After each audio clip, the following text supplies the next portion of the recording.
کریم کی یہ جو آیت ہم نے پڑھی ہے آپ کے سامنے،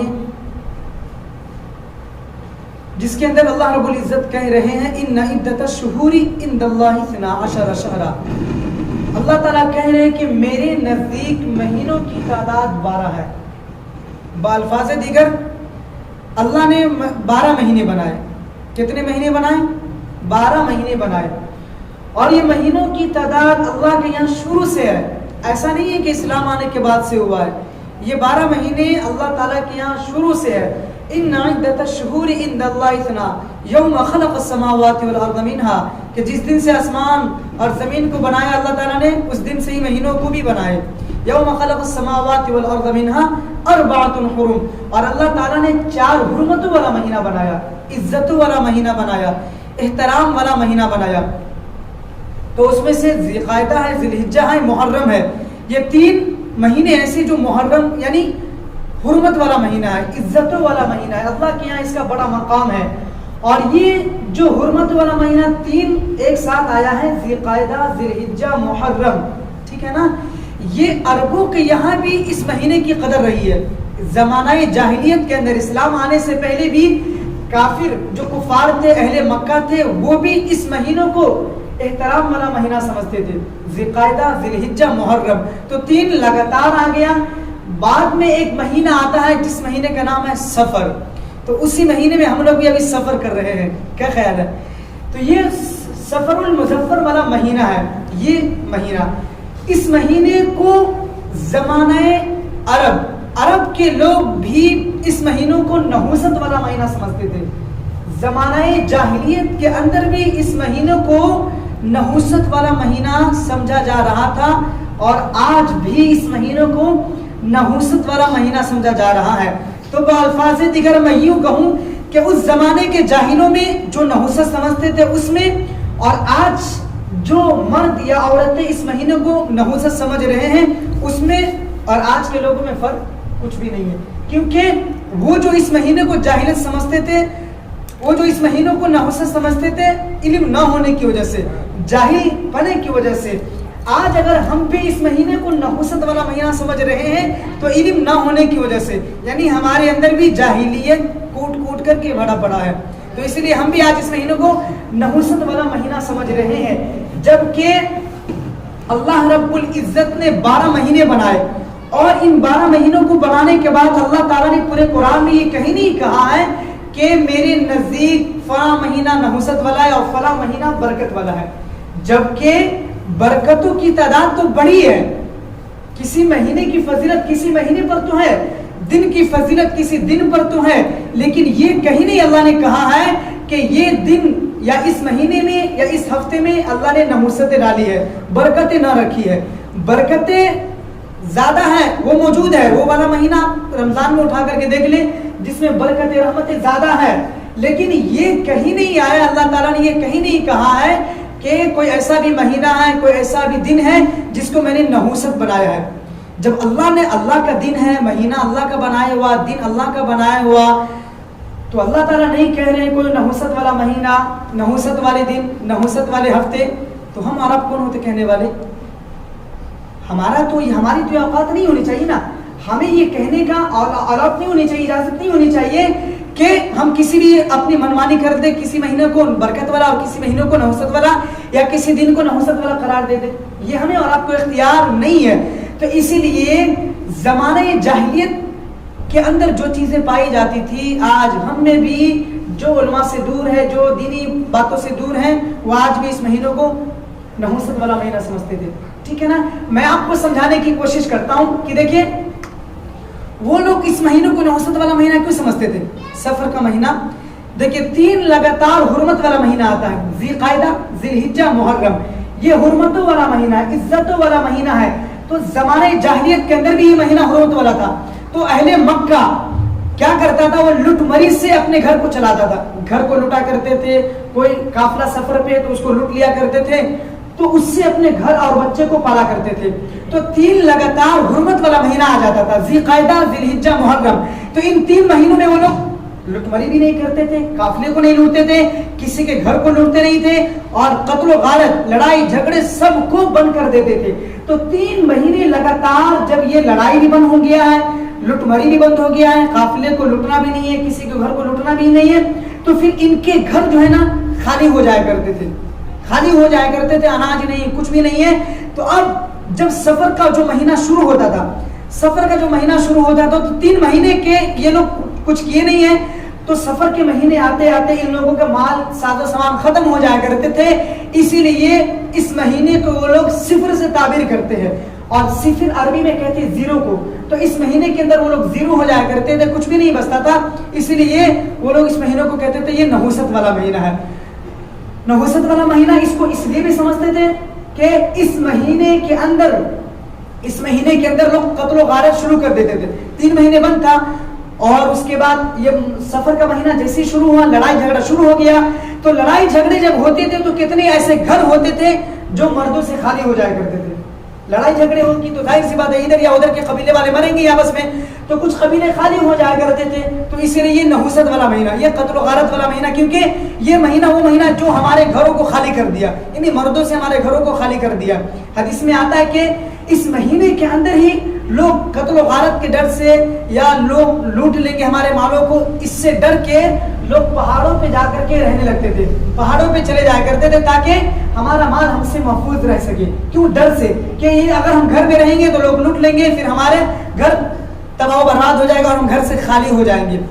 اور اسی طریقے سے قافلے والے بھی، سفر والے بھی اس مہینے کے اندر سفر کیوں نہیں کرتے تھے؟ وہ اس وجہ سے نہیں کرتے تھے کہ 3 مہینے تو لوگ لوٹے نہیں مال، اگر اس مہینے کے اندر ہم نے سفر کیا تو ہمارا مال لوٹ لیا جائے گا، تو ہم خالی ہو جائیں گے۔ تو اسی لیے وہ لوگ اس مہینے کو زمانے جاہلیت کے اندر اس مہینے کو نحوست والا مہینہ سمجھتے تھے، اس لیے کہ اس کے اندر لڑائی بھی شروع ہو جاتی تھی، اس کے اندر لوٹماری بھی شروع ہو جایا کرتے تھے، مال کو لوٹ لیا جاتا تھا، مردوں کو قتل کر دیا جاتا تھا، لوگ اپنے گھروں کو چھوڑ کر کے پہاڑوں پہ رہنے لگتے تھے، اسی لیے یہ مہینے کو وہ لوگ نحوست والا مہینہ شمار کر لیے تھے۔ لیکن نبی صلی اللہ علیہ وسلم نے فرمایا والا سفر، سفر میں ایسا کچھ بھی نہیں ہے جو کہ وہ لوگ سمجھ رہے ہیں، اور اسی لیے اللہ کے نبی نے فرمایا سفر المظفر، کون سا مہینہ؟ سفر المظفر، مظفر بولے بابرکتوں والا مہینہ، رحمتوں والا مہینہ۔ اور علماء نے کہا ہے کہ اس مہینے کو جب بولو تو صرف سفر نہیں بلکہ اس کے آگے سفر الخیر بولو یا سفر المظفر، یعنی یہ خیر والا مہینہ یا کامیابی والا مہینہ۔ لیکن وہ زمانے جاہلیت کے لوگ تھے نا، وہ اس طرح کے توہمات رکھا کرتے تھے، سفر چھوڑ دیتے تھے، گھروں کو چھوڑ دیتے تھے، لڑائی جھگڑے پہ آمادہ ہو جاتے تھے۔ ہم تو پڑھے لکھے لوگ ہیں، ہم تو دین و اسلام کو سمجھ چکے نا، ہمارے نبی صلی اللہ علیہ وسلم نے فرما دیا کہ سفر والا سفر، سفر ایسا کچھ بھی نہیں جیسے کہ وہ لوگ توہمات گڑے ہوئے ہیں۔ تو پھر ہم اور آپ کون ہوتے جو اس مہینے کو نحوست سمجھے؟ اس مہینے کے اندر ہم شادی نہیں کرنا ہے، اس مہینے کے اندر ہم نے کیا کر لیا؟ شادی نہیں کرنی ہے، اس مہینے کے اندر ہم نے سفر نہیں کرنی ہے، اس مہینے کے اندر ہم نے بزنس کا اسٹارٹ نہیں کرنا ہے، کوئی بزنس شروع نہیں کرنی ہے، اس مہینے کے اندر کوئی گھر کی تعمیر شروع نہیں کرنی ہے، کیونکہ اگر بڑا کوئی قدم ہم اٹھائیں گے تو اس مہینے کی نحوست کی وجہ سے وہ کام رک جائے گا، بزنس کریں گے تو بزنس تھپ پڑ جائے گا، شادی کریں گے تو وہ شادی ٹوٹ جائے گا، اگر گھر کی ہم تعمیر شروع کریں گے تو اس گھر کے اندر برکتیں نہیں رہیں گی، شادی کریں گے تو اس کے بچے نہیں ہوں گے۔ الگ الگ توہمات ہم نے اپنے اندر پیدا کر لیا۔ کیوں؟ یہ کیوں ہوا؟ اس لیے کہ ہم تعلیم سے دور ہو گئے، ہم دین اسلام سے نا آشنا ہو گئے، نہیں جانتے، اس لیے سے ہو گئے۔ اور کہنے والے کہے بھی تو مانتے نہیں ہیں، کیا یہ کہہ رہا؟ ہمارے باپ دادا تو اس کو عیب سمجھتے تھے، اس مہینے میں شادی نہیں کرتے تھے، بیاہ نہیں کرتے تھے، کسی کام کی اسٹارٹ نہیں کرتے تھے۔ آپ کون ہوتے کہنے والے؟ بھائی میں کیوں نہیں ہوتا، لیکن حدیث تو کہتی ہے نا، حدیث تو مانے، میری بات نہ مانے، حدیث مانے، قرآن کریم کی آیت مانے۔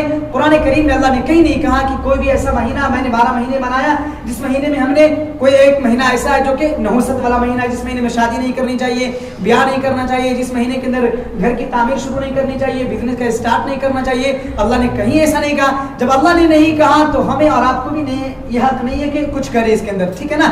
ان عدۃ الشہور عند اللہ 12 شہرا یوما فی کتاب اللہ یوم خلق السماوات والارض منها 4 حرم، کہ اللہ تعالیٰ کے نزدیک 12 مہینے ہیں، زمین آسمان جیسے اللہ نے بنائے ایسے ہی 12 مہینے بھی بنائے، اور ان 12 مہینوں میں اللہ نے برکتیں تو رکھی ہے، لیکن نحوست کوئی بھی دین والے نہیں ہیں۔ دیکھیں اس مہینے میں ہم شادی کو توڑ دیتے ہیں، اللہ کے نبی نے شادی کو کیا، حضرت علی اور حضرت فاطمہ کو جو نکاح ہوا ہے، حضرت علی اور حضرت فاطمہ کا جو نکاح ہوا ہے وہ اسی مہینے کے اندر ہوا ہے۔ زمانے کو بتا دیا، زمانے والے کو کہہ دیا، جو زمانے والے یہ شمار کرتے تھے کہ اس مہینے کے اندر شادی نہیں کرنا چاہیے، شادی ٹوٹ جاتی ہے یا پھر بچے نہیں ہوں گے اگر اس مہینے کے اندر شادی کریں گے، تو اللہ کے نبی نے شادی کر کے بتا دیا کہ یہ وہ رشتہ ہے جو آسمانوں سے بن کے آیا تھا اور یہ رشتہ آسمانوں تک جائے گا. اور حضرت علی اور حضرت فاطمہ سے پاکیزہ رشتہ آپ دکھائے مجھے دنیا میں، اتنا پیار بھری زندگی آپ دکھائے دنیا میں، نئی مثال نہیں ملتی ہے. تو اس لیے اللہ کے نبی نے اس مہینے کے اندر شادی بھی کیا اور زمانے جاہلیت کے اندر جو توہمات لوگوں نے گھڑ کے رکھا تھا اس کو ختم کیا اپنی بیٹی کی شادی کر کے. اور لوگوں کے اندر ایک غلط فہمی یہ تھی کہ اس مہینے کے اندر بچے نہیں ہوں گے، شادی کریں گے تو حضرت فاطمہ کے بچے بھی ہے، بیٹی بھی ہے، بیٹے بھی ہے. اور ایسا بیٹا کس کے پاس ہے؟ سیدہ شباب اہل الجنہ، جو جنتی نوجوانوں کے سردار ہوں گے. ایسا بیٹا آپ کے پاس ہے کیا؟ ہمارے پاس ہے کیا؟ نہیں نا. تو بیٹے بھی محبوب، بیٹیاں بھی ملی، شادیاں بھی خوشگوار ہوئی اور پوری زندگی آپ اٹھا کر کے دیکھ لیں حضرت علی اور حضرت فاطمہ کا، اللہ اکبر کیا زندگی ملتی ہے، کیا نرالی زندگی، کیا محبت بھری زندگی ہے. تو اسی لیے اس مہینے کے اندر اس وجہ سے بھی شادی کریں گے کہ اللہ کے نبی نے اپنی بیٹی کی شادی کیا، میں بھی اپنی بیٹی یا بیٹے کی شادی کروں گا تو اللہ برکت ڈالیں گے. کیوں؟ سفر المظفر برکتوں والا مہینہ، سفر المظفر کامیابی والا مہینہ، سفر الخیر خیر والا مہینہ. تو شادی کریں، کوئی مسئلہ نہیں ہے. ہم اس مہینے کے اندر ہم لوگ کیا کیا توہمات گڑے ہوئے، دیکھیں میں آپ کو بتانے کی کوشش کرتا ہوں. اگر ہمارے اندر ہماری باتیں ماں بہنیں بھی سنیں اور جو لوگ ہیں آپ بھی سنیں، اگر آپ کے اندر جو چیز میں پیش کرنے والا ہوں پائی جاتی ہے تو یوں سمجھ لیں آپ اپنے ایمان پہ کلمہ پڑھ لیں، یعنی آپ کے پاس ایمان نہیں اللہ پہ، آپ اللہ پہ توکل نہیں کرنے والے ہیں. دیکھیں ہم لوگوں نے بنا کے رکھا ہے کہ اگر بلی راستہ کاٹ دیا، کالی بلی ہمارے راستے سے سامنے سے گزر گئی تو یوں سمجھ لو کہ ہمارا سفر کرنا مناسب نہیں ہے. اور بہت سارے لوگ سفر سے واپس بھی آ جاتے ہیں کہ کالی بلی نے راستہ کاٹ دیا. تو دیکھیں نقصان کا دینا، نقصان یا فائدہ یہ کس کے ہاتھ میں ہے؟ کس کے ہاتھ میں ہے؟ اللہ کے ہاتھ میں ہے نا.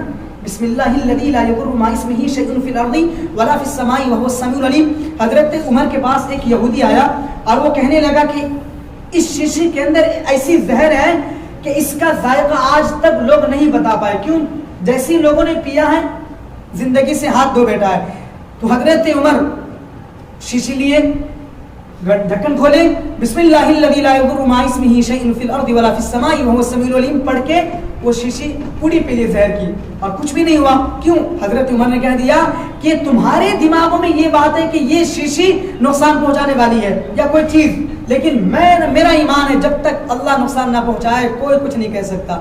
پوری دنیا کی طاقت ہے، پوری دنیا ایک طرف ہو جائے، آپ کو نقصان پہنچانا چاہے آپ کو اتنا ہی نقصان پہنچے گا جتنا اللہ چاہے گا.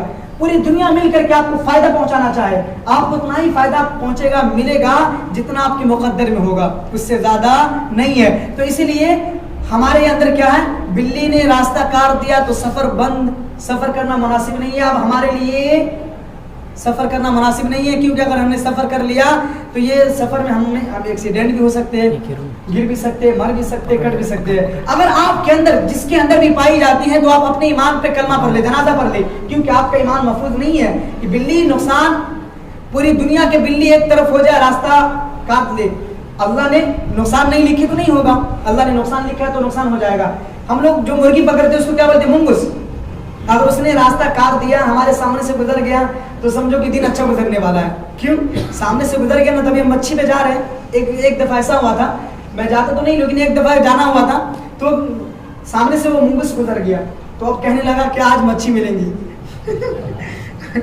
کہنے لگا کہ آج مچھی ملے گی، جبکہ ایسی کوئی بات نہیں ہے. منگس سامنے سے گزر گیا تو اس کی یہ علامت یا اس کی یہ دلیل نہیں ہے کہ آج ہمارا دن اچھا گزرنے والا ہے. تو اگر آپ کا اس پر ایمان ہے کہ منگس سامنے سے گزر گیا تو ہمارا اچھا دن ہے، مچھی ملے گی، تو یہ غلط بات ہے. یہ ہمارا ایمان نہیں بلکہ ہم اپنے ایمان پہ جنازہ پڑھنے کی ضرورت ہے، یعنی ہمارا ایمان نہیں ہے. ٹھیک ہے نا، ہم نے منگس پہ اپنا ایمان رکھے کہ منگس فائدہ پہنچائے گا ہمیں، یہ غلط بات ہے. دیکھیں اگر الو پہ نظر پڑ گیا، ہماری اور آپ کی نظر الو پہ پڑ گیا تو سمجھ لیجیے کہ آج برا دن آنے والا ہے. اس دن ہم کوئی کام بھی نہیں شروع کریں گے اور کہیں گھر سے باہر بھی نہیں نکلیں گے کیونکہ دن برا شروع ہونے والا ہے. الو پہ نظر پڑ گیا. یا اگر کوئی بلی رات بھر کسی چھت پہ روتی رہے تو اب ہم کل ہو کر کے آپس میں چیمیں گوئیاں ہونے لگیں گے، عورتوں میں باتیں کرنے لگیں گے کہ آج بلی رات بھر رو رہی تھی، کچھ نہ کچھ فساد ہونے والا ہے، کچھ نہ کچھ کوئی نہ کوئی مرنے والا ہے، کوئی نہ کچھ ہونے والا ہے. اگر اس پر آپ کا ایمان ہے تو یوں سمجھ لیجئے آپ اپنے ایمان پہ جنازہ پڑھ لیجئے. اس لیے اپنے ایمان کو ٹٹولے.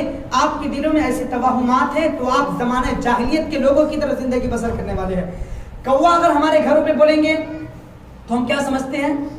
مہمان آنے والے ہیں، جبکہ کوئی ایسی بات نہیں. ہمیشہ بولتے رہتے، کہاں کوئی آتے، روزانہ بولتے ہیں. کبھی بال اتفاق ایسا ہو گیا کہ کوا بولا کوئی مہمان آ گیا تو ہاں آج صبح میں کوا بول رہا تھا اس لیے مہمان آ گیا.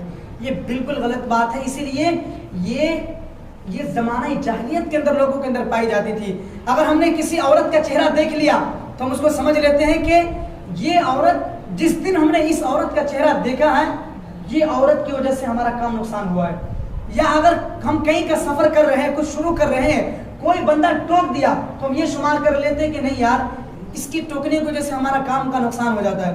تو دیکھیں کسی انسان کی ٹوکنے کی وجہ سے یا کسی عورت کو دیکھنے کی وجہ سے یہ ہمارا فائدہ اور نقصان کا دلیل نہیں ہے. اس لیے ہمیں اور آپ کو کوئی اختیار نہیں ہے کہ کسی انسان کے بارے میں ہم غلط توہمات پیدا کر لیں یا کسی عورت کو ہم ذلیل کر لیں. کبھی کبھی ایسا ہوتا ہے نا کہ ابھی کوئی عورت شادی کر کے آئی اور آتے ہی 3 دن کے بعد اس کے دادا کا انتقال ہو گیا، اس کے گھر میں دولہے والے کا دادا کا انتقال ہو گیا، نانا کا ہو گیا، کسی کا ہو گیا. اب ہم سمجھ لیتے ہیں کہ جیسے ہی اس عورت نے ہمارے گھر میں قدم رکھا اس کی وجہ سے ہمارا نقصان شروع ہو گیا. یا کوئی عورت شادی کر کے آئی اور کچھ نقصان ہو گیا، کچھ بھی بڑا نقصان ہو گیا، ہم اس عورت کو پوری زندگی بھر غلط نگاہ سے دیکھتے رہتے ہیں کہ نہیں یہی نحوست والی عورت ہے. جب سے اس نے میرے دروازے پہ قدم رکھا ہے نقصان آ ہی رہا ہو ہی رہا ہے. تو یہ بھی غلط بات ہے کہ ہمیں اور آپ کو اختیار نہیں ہے کہ کسی بھی خاندان والے کو یا کسی بھی مرد کو یا کسی بھی عورت کو اس کو ہم غلط یا فائدے کے لیے شمار کریں. اسی لیے اللہ کے نبی صلی اللہ علیہ وسلم نے ہمیں ان چیزوں سے منع کیا ہے. آج ہمارے گھروں پہ کیا لٹکا ہوا ہے، ہم جاتے ہیں تاموڑا میں ایک باولی خرید کے لاتے اور اس کو لگا دیتے ہیں اور کہتے ہیں کہ یہ ہمیں بچا لے گا. ارے یہ کیا بچائے گا؟ وَأَنَّهُ هُوَ أَضْحَكَ وَأَبْكَى وَأَنَّهُ هُوَ مَاتَ وَأَحْيَا. زندگی اور موت تو اللہ کے ہاتھ میں ہے، زندگی اور موت تو اللہ کے ہاتھ میں ہے نا. ہمیں ایمان ہے نا، مارے گا کون؟ اللہ. جلائے گا کون؟ اللہ. ہر چیز کا مالک خالق اللہ ہے. تو باولی کیا نقصان کرے گا؟ باولی ہم لگا لیتے کہ ہمارے گھر پہ کوئی مصیبت نہیں آئیں گے. یاد رکھیں جس کے گھروں میں بھی باولی لگا ہوا ہے، لٹکا ہوا ہے، یاد رکھیں اس کی وجہ سے آپ کے گھر میں نحوست آئیں گی. کیوں؟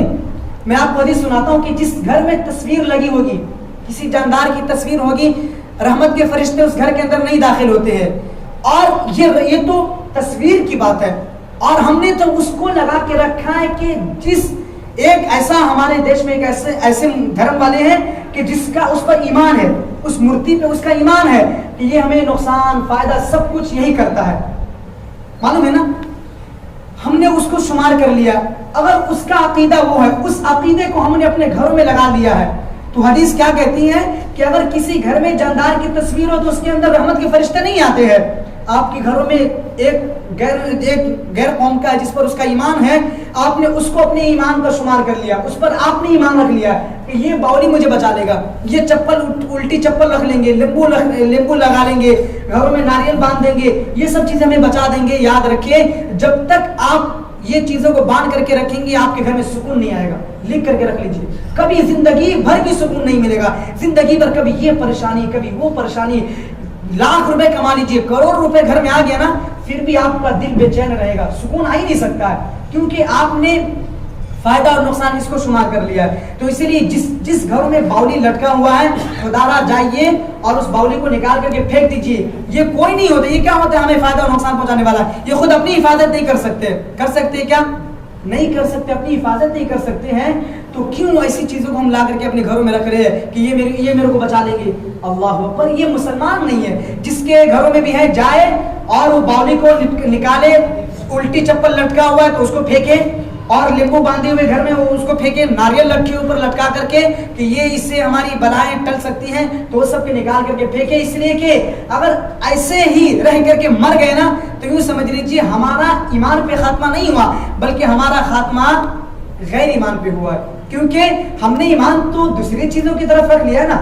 ایمان تو ہمارا اس پہ ہے, ناریل بچا لے گا, الٹی چپل رہے گی تو مصیبت نہیں آئے گی, باولی رہے گی تو نہیں آئے گا. تو ہمارا ایمان اللہ سے کہاں ہوا, اس پہ ہے نا. اسی لیے بلی کا راستہ کاٹنا یا اسی طرح سے منگوس کا راستے پہ آنا فائدہ نقصان پہ نہیں ہے, یہ فائدہ اور نقصان پہ ہمیں شمار نہیں ہوتا ہے. اس لیے باولی کو ہٹاؤ اور جو بھی توہمات ہم نے گڑھ کے رکھے ہوئے اپنے اندر, یہ سب چیزوں کو نکال کر کے پھینکیں گے انشاءاللہ. اور زمانے جاہلیت کی طرح زندگی نہیں گزاریں گے. زمانے جاہلیت کی طرح اگر زندگی گزاریں گے تو پھر اس میں اور ہمیں فرق کیا ہے. اس لیے ہر وہ چیز, ہم لوگ لاوارث نہیں ہیں, ہر وہ چیز جس کو آپ کر رہے ہیں وہ بھی کامیابی تک ہو سکتی ہے یا وہ بھی اللہ کی بارگاہ میں قبول ہو سکتی ہے, جب تک یہ شریعت اور شریعت کے نگاہ میں, شریعت کی نظر میں یہ پرفیکٹ ہے. اگر شریعت سے ہٹ کر کے کوئی آپ کام کر رہے ہیں, شریعت میں جمعہ کی نماز 2 رکعت پڑھنا, آپ 4 رکعت پڑھ لیں, کیا قبول ہو جائیں گے؟ نہیں ہوں گے نا, تو قبول نہیں ہوں گے. اسی لیے جتنا کہا گیا, جیسے کہا گیا ویسے کریں گے تو انشاءاللہ ہماری دنیا بھی سنورے گی, ہماری آخرت بھی سنورے گی.